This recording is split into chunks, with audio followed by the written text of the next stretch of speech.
Bro, Capres sudut tahun ini itu minim pengetahuan tentang ekonomi Pancasila. Ya, betul nggak? Iya, gua nggak tahu sih. Tapi lu bisa lihatlah di Instagramnya Malaka Project ID, ya, di mana nggak ada satupun capres yang membahas tentang ekonomi Pancasila. Jadi di video kali ini gua mau bahas sedikit tentang ekonomi Pancasila dan ini bakal jadi video yang nggak terlalu panjang lah ya. Jadi gua harap lu tetap stay, lu tetap di sini nongkrongin video gua sampai selesai. BAC Bintang Tank. Iya gue bahas nih buat lo. Gua bakal bahas ya dalam 3 bagian. Ya, pertama gua pengen mengenalkan lu tentang sejarah aliran ekonomi dunia. Yang kedua, gua bakal memperkenalkan singkat tentang apa sih itu ekonomi Pancasila, dan yang ketiga, gua akan membahas ekonomi Pancasila berdasarkan tinjauan filsafat ilmu. Oke, yang pertama kita bakal bahas sejarah singkat dari aliran ekonomi dunia. Itu pernah ditulis dalam buku Peace by Peaceful Means, ya, Peace and Conflict and Development and Civilization, yang ditulis oleh Colso di tahun 1996. Jadi ada seorang pemikir radikal, ya, dia juga pemikir radikal yang terkemuka, namanya John Galtung, dan menyebutkan bahwasanya ada 6 aliran pemikiran ekonomi yang ada di dunia, dan dia simbolkan itu dengan sebuah warna. Ya. Dia menyebutkan ada 3 warna, ya, aliran ekonomi. Yang pertama itu merah, yang kedua itu biru, yang ketiga itu hijau. Di mana biru ini menyebutkan atau melambangkan tentang ekonomi kapitalis yang berhentikan pada pasar dan modal. Dan yang merah mewakili ekonomi sosialis yang bertumpu pada negara dan kekuasaan. Sedangkan yang hijau adalah perwakilan dari ekonomi dunia, ya, ketika sedang berkembang, yang bersendikan pada civil society dan dialog. Dan ketiga aliran lainnya merupakan ekonomi campuran, ya, bisa antara biru, merah, atau hijau. Oke, kita lanjut ke pembahasan yang pertama, yaitu gue main mengenalkan lu secara singkat lah tentang ekonomi Pancasila. Jadi secara konsep kebijakan ekonomi Pancasila itu gue ibaratkan kayak bandul jam lah, ke kiri juga ke kanan gitu kan. Dimana ya kalau misalkan dia lagi ke kanan itu menandakan bahwasanya dia sedang bebas mengikuti aturan pasar. Sedangkan ketika dia ke kiri, itu sedang mengalami intervensi negara dalam bentuk suatu perencanaan yang memusat gitu. Tetapi singkatnya, ekonomi Pancasila itu merupakan sebuah konsep di mana ada pengendalian pemerintah, atau dalam arti lain, ekonomi pasar terkendali. Nah, mungkin istilah ini yang mendekati dengan ekonomi Pancasila. Jadi maksudnya, ekonomi Pancasila ini termasuk ke dalam ekonomi campuran antara ekonomi kapitalis dan ekonomi sosialis, atau yang sering disebut dengan ekonomi jalur ketiga. Lalu bagaimana paradigma para pakar menyebut ekonomi Pancasila ini? Jadi John Galtung, ya, beliau berpersepsi bahwasanya ekonomi Pancasila itu adalah ekonomi campuran, ya, antara warna biru, merah, dan hijau yang menjadi warna pink atau warna merah jambu, di mana warna itu merepresentasikan bahwasanya aliran merah muda ini adalah konsep negara Eropa, ya, Eropa Barat ya, Eropa Barat minus Inggris, terutama Nordik ya, yaitu menganut sistem negara yang mengikuti konsep negara kesejahteraan.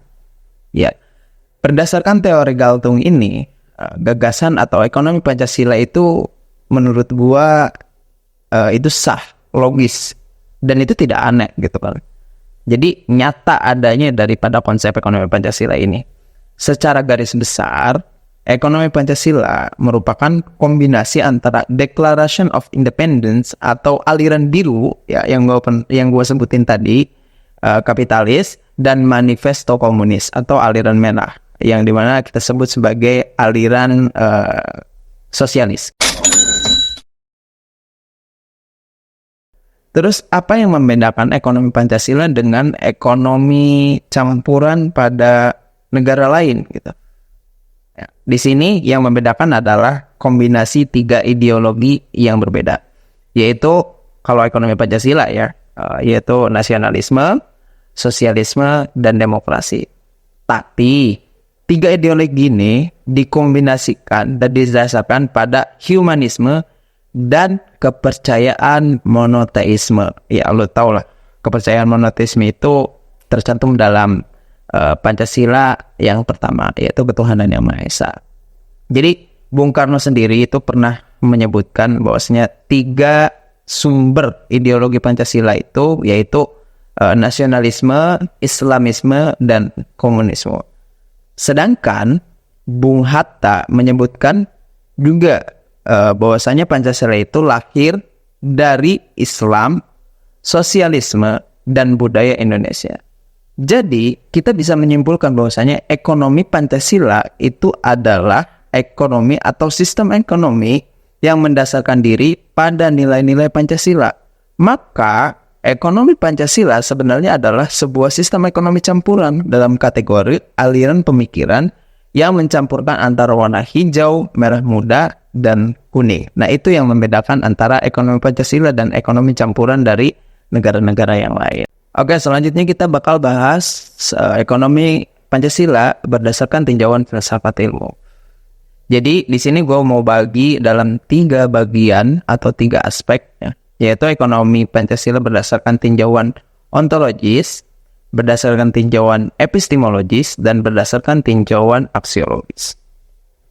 Ya, sederhananya pendekatan ontologis itu kita akan membahas ekonomi Pancasila berdasarkan tentang kepribadian ekonomi Pancasila tersebut, di mana dia sebagai sebuah sistem perekonomian. Ya. Dan yang kedua, pendekatan epistemologis itu membahas bagaimana tentang sistem ekonomi Pancasila bekerja secara sistematis. Dan yang terakhir, melalui pendekatan aksiologis, kita akan membahas tentang ekonomi Pancasila, bagaimana dia atau ekonomi Pancasila ini mampu menyimpulkan hasil atau kondisi ideal yang dihasilkan oleh proses pembentukan sistem ekonomi Pancasila tersebut. Oke, berdasarkan ontologis, ya, keberadaan ekonomi Pancasila, ya, merupakan gambaran dari ekonomi rakyat kontemporer, yang dimana memerlukan tinjauan teori dengan penelitian multidimensi, khususnya ekonomi sosiologi dan ekonomi antropologi. Dalam hal ini, pernah juga dikatakan atau pernah juga dibahas dan dipikirkan oleh Bung Hatta. Itu ditulis dalam bukunya, dalam pengantar ekonomi sosiologi. Jadi buat lu yang pengen tahu tentang ekonomi kerakyatan, lu bisa baca tuh bukunya Bung Hatta tentang pengantar ekonomi sosiologi. Yang kedua, berdasarkan epistemologi. Jadi berdasarkan epistemologi itu, di mana kita akan mengenal ekonomi Pancasila ini sebagai sistem perekonomian kerakyatan yang identik dengan sistem ekonomi koperasi, usaha mikro dan menengah, ya, sebagaimana yang digambarkan oleh Bung Hatta dalam bukunya tersebut. Nah, contoh sederhananya sebetulnya, ya, meskipun sulit gitu loh, meninjau ekonomi Pancasila berdasarkan epistemologis. Sederhananya, Profesor Mulyarto itu pernah mengatakan bahwa praktik ekonomi Pancasila itu sangat mudah ditemukan di ekonomi pedesaan, ekonomi rakyat, ekonomi koperasi, ekonomi daerah, dan ekonomi keluarga. Jadi di situ kita bisa melihat sistem ekonomi Pancasila bekerja. Adapun secara aksiologis, ya, ekonomi Pancasila ini memiliki tujuan untuk mengentaskan masyarakat dari kemiskinan, menghilangkan ketimpangan, kesenjangan, eksploitasi, dan ketergantungan melalui partisipan masyarakat secara langsung dalam kegiatan ekonomi yang mampu mewujudkan kondisi masyarakat yang ideal. Jadi itulah pendekatan tentang ekonomi Pancasila berdasarkan tinjauan filsafat ilmu, yang dimana kita bisa menyimpulkan di sini bahwasanya ekonomi Pancasila ini adalah bentuk atau sistem ekonomi yang paling kompleks untuk diterapkan dalam suatu negara. Karena goals-nya pada akhirnya ekonomi Pancasila ini mengharapkan kondisi suatu negara yang penuh dengan kesejahteraan, dan itu merupakan cita-cita dari setiap negara. Akan tetapi prakteknya itu sangat sulit. Ya. Masalah barunya adalah dilansir dari arsip Pustek UGM tentang Pusat Studi Ekonomi Kerakyatan, bahwasanya Indonesia sendiri itu masih memiliki masalah besar ya, yang terjadi di ekonomi koperasi.